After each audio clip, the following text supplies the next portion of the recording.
How to change your Microsoft account picture on Windows 11. This tutorial shows you how to update the profile photo tied to your account. First, click on the Start menu and open Settings. After that, click on Accounts. From there, click on Your Info. At this point, click on Browse Files under the Create Your Picture section. In the next step, navigate to and select the photo you want to use.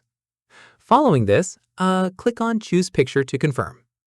Once done, your new profile picture will now appear immediately on the lock screen, Start menu, and Sign-in screen. From here, if you'd like to take a new photo instead, click on Open Camera within that same section. At this stage, keep in mind this updates your picture across Windows, and it may also sync to your Microsoft account if you're signed in with one. Keep in mind, changes may take a few moments to reflect across all apps that use your Microsoft profile picture. Finally, close settings once you've confirmed the new picture is applied. And that's it.